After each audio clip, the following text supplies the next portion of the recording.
En ese sentido le digo al pueblo colombiano, mientras que algunos sectores viven arrodillándose pidiendo incrementos de UPC para que manejen los recursos, las EPS salen a condenar las posibilidades de incremento del salario mínimo que hoy le da dignidad al pueblo colombiano y mejora la economía. Esa es la contradicción. La plenaria volvió a mostrar el país dividido que hoy vive Colombia. Mientras el oficialismo defendió los avances del gobierno de Gustavo Petro en educación y empleo juvenil, la oposición denunció crisis en salud, inseguridad creciente y debilitamiento institucional. Dos narrativas opuestas chocaron en el recinto, cumplimiento versus fracaso. Se prepara Alfredo Mondragón. 3 minutos, por favor.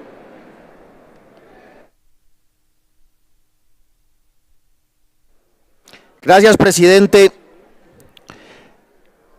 En esta última constancia que haré en este año 2025, se la voy a dedicar a los jóvenes, a las y los jóvenes, aquellos por los cuales estamos acá, aquellos por los cuales el presidente Petro fue elegido en las pasadas elecciones, aquellos por los cuales se generó el gran estallido social, la gran movilización que ha tenido Colombia en toda su historia, que invirtió los valores, la política, las demandas y que llevó precisamente a que se instaurara un nuevo gobierno progresista, el gobierno del cambio.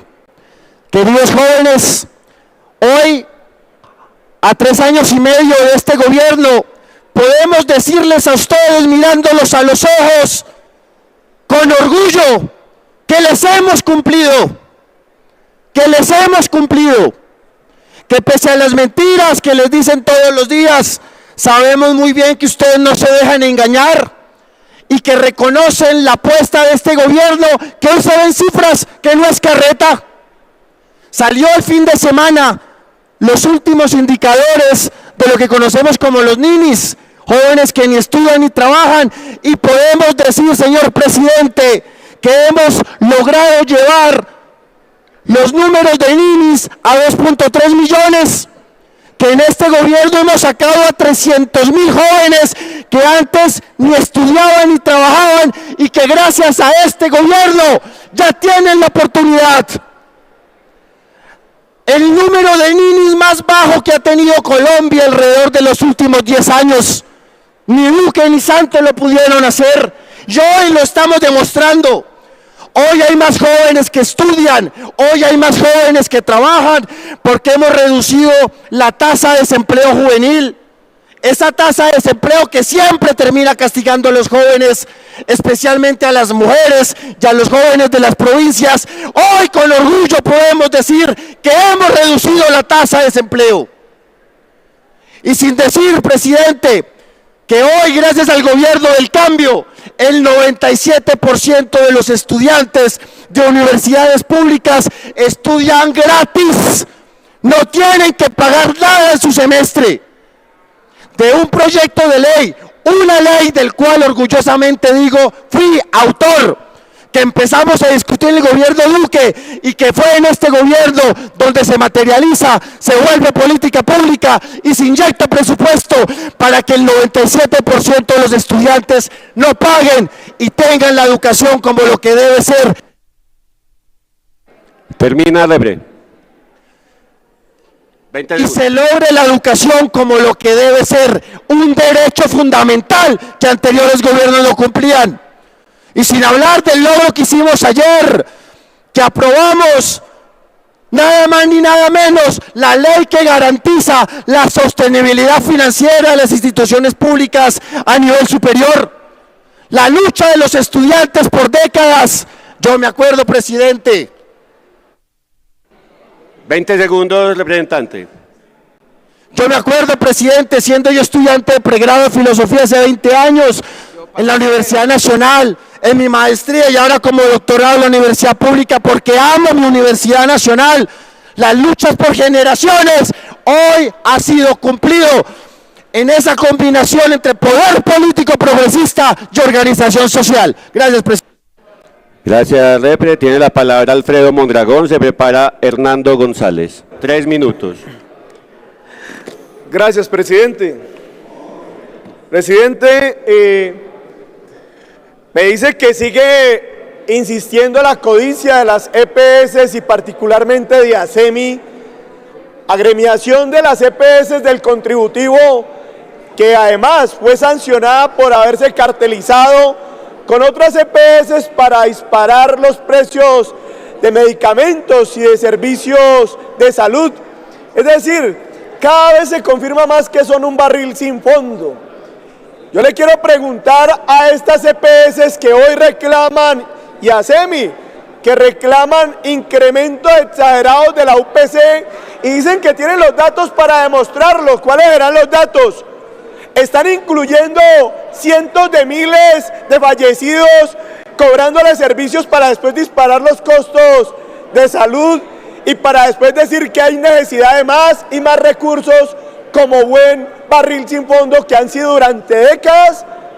Es decir, están preparando que les den más plata con un incremento de la UPC que sale de los bolsillos de los impuestos de los colombianos y las colombianas. ¿Para qué? Para financiarle la campaña al Centro Democrático como Keralty. Keralty, que ha sacado cartas notificando que financia campañas del Centro Democrático y otros partidos. Keralty, dueña de una de las EPS más cuestionadas del manejo de los recursos como Sanitas, que hacen integración vertical, que se aprovechan de los recursos, pero que además terminan entregándole al país, son cadáveres porque siempre dicen que no pueden prestar una atención porque les falta más plata. ¿Qué es lo que están esperando? Que el Estado, parásitos del Estado, le terminen pidiendo más recursos de los impuestos de los colombianos. Y entonces no es que dicen que el gobierno controla el 60% de las EPS y entonces están ellos buscando esos recursos para esas EPS que dicen ellos que controla el gobierno, o lo que quieren es seguir dominando el control de los recursos por cualquier vía. Le pregunto a estas EPS y al país, ¿están de acuerdo que el gobierno del presidente Petro acepte las solicitudes de incremento exagerado de UPC para manejarla a las EPS? Pero si les parece exagerado los incrementos necesarios del salario mínimo, ¿para qué quieren esas EPS entonces esos incrementos de UPC? Para financiar las campañas del Centro Democrático y otros congresistas para que mañana le pongan palos a la rueda para reformas que buscan tener el control público de los recursos públicos. Permítame unos segundos, presidente. Termine en 20 segundos, Repre, por favor. Gracias, presidente.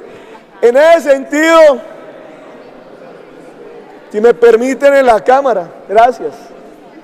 En ese sentido le digo al pueblo colombiano, mientras que algunos sectores viven arrodillándose pidiendo incrementos de UPC para que manejen los recursos, las EPS salen a condenar las posibilidades de incremento del salario mínimo que hoy le da dignidad al pueblo colombiano y mejora la economía. Esa es la contradicción.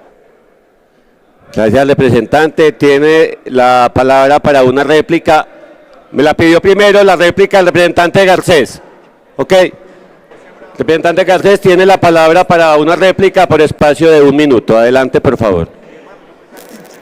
Ahora resulta que la financiación de las EPS es para financiar las campañas de Centro Democrático. El representante Mondragón y el pacto no saben qué inventar. Les recuerdo que es la campaña de ustedes, la corrupta, que violaron los topes de acuerdo a la decisión del Consejo Nacional Electoral, y que no se juzga a Petro por haber violado la Constitución, el artículo 109, porque tiene control sobre la comisión de acusaciones. Y vaya Mondragón allá a las clínicas, a los hospitales, a ver cómo no le está llegando la buena atención, cómo se ha empeorado la salud, porque no le pagan a las clínicas y a los hospitales, y nos quieren devolver, sí, a acabar las EPS para volver a depender del sector público, de los secretarios de salud, de las alcaldías y las gobernaciones. Respete a un partido que sí tiene que demostrar en salud, no como... Termine en 20 segundos, representante, por favor. no como ustedes que empeoraron la salud de los colombianos. Y les recuerdo que la Corte Constitucional, la que está diciendo que hay que subir la UPC porque los recursos no alcanzan para financiar la salud de los colombianos. Es que no lo dice el Centro Democrático, lo dice la Contraloría, la Procuraduría, la Corte Constitucional. No vengan aquí a seguir engañando al pueblo colombiano. Tiene la palabra el representante Hernando González y se prepara Oscar Campo. 3 minutos, repre. Gracias, presidente. Un saludo para usted, para la mesa directiva y para todos los colegas. Presidente, hoy le digo que mi constancia es para mostrarle al país la tristeza con que Cali se despierta. Un nuevo artefacto explosivo ha impactado a 2 de nuestros policías de Colombia. Es una tristeza y no sé a quién dirigirme.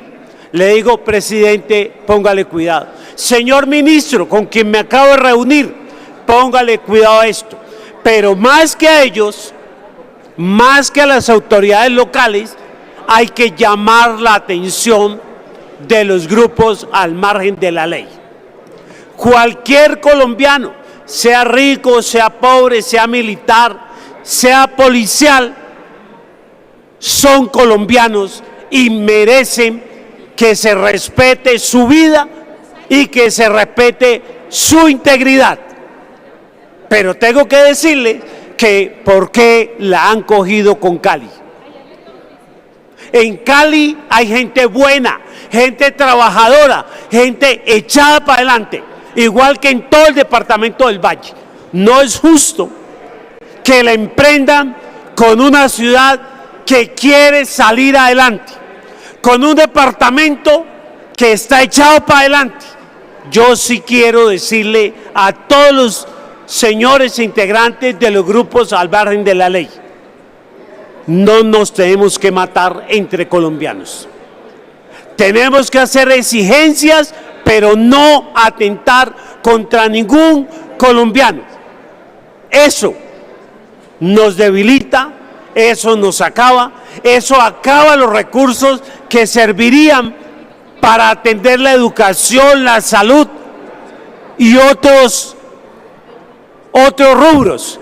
Yo creo y le pido de corazón en esta Navidad a todos los grupos al margen de la ley, hombre, permita que el niño Dios llegue a sus corazones y dejen la gente en paz. No solamente del Valle de Cali, sino del país. A ustedes, colegas, les pido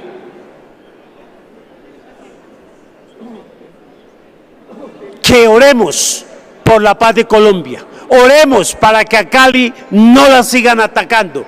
Y a usted, presidente, le pido, por favor, ahora 1 minuto de silencio por los 2 policías fallecidos y a las familias de estos 2 policiales, decirles que Dios los fortalezca.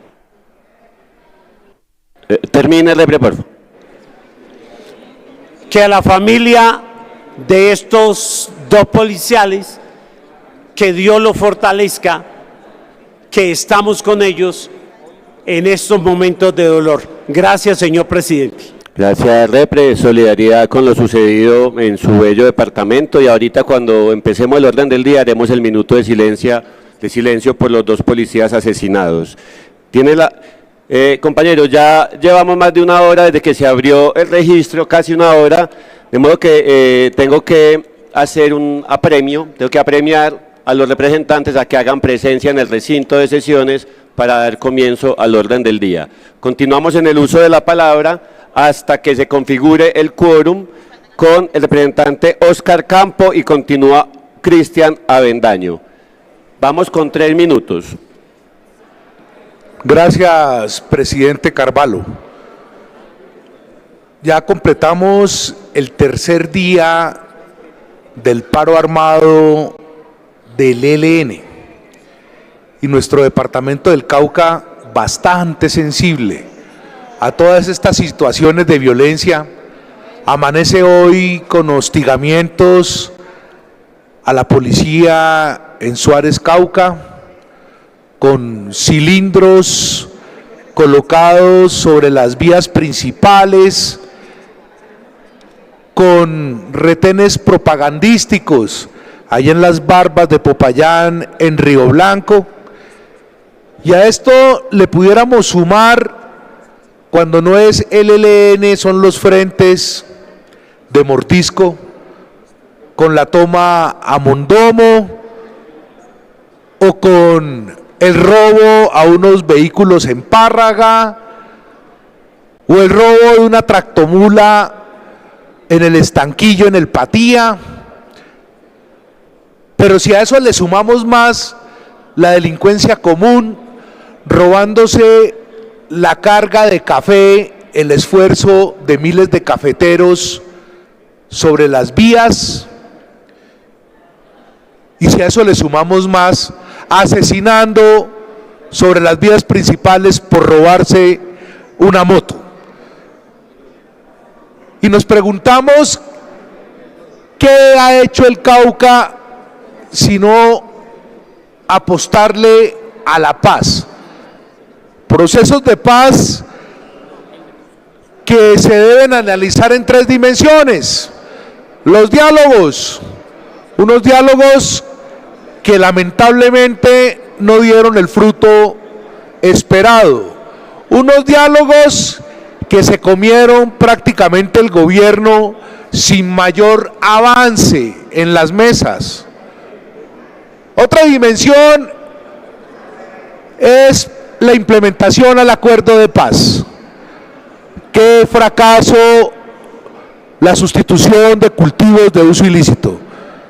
Nuestro departamento está nadando en coca sin un esfuerzo serio de transformación de economía ilegal a legal. Glorita Miranda, hablamos, te visitamos, buenas intenciones, pero el balance es de malo a pésimo. Y la transformación de los municipios PEDETs, que con esperanza albergaron el tema de las vías terciarias y de los proyectos productivos. Es el balance que muestra nuestro departamento y la explicación del por qué no encontramos el sosiego.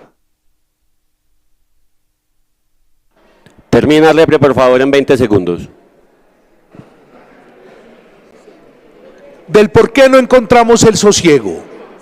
El Cauca sigue poniéndole el pecho a la brisa, sin perder la esperanza, sabiendo que nunca nos ha tocado fácil, pero que solo estamos pidiendo que seamos un Estado social de derecho. Gracias, presidente. Gracias, Repre. Compañeros, ya estamos a punto de tener quórum decisorio y aún tengo 8 representantes por intervenir. Para que todos puedan hacerlo, vamos. El debate dejó en evidencia la confrontación frontal sobre los resultados del gobierno de Gustavo Petro. Desde el oficialismo se defendieron cifras sobre reducción de jóvenes, ninis, disminución del desempleo juvenil y gratuidad universitaria en el 97% de las instituciones públicas. Se presentó como un logro histórico lo que consideran una transformación estructural en favor de los jóvenes.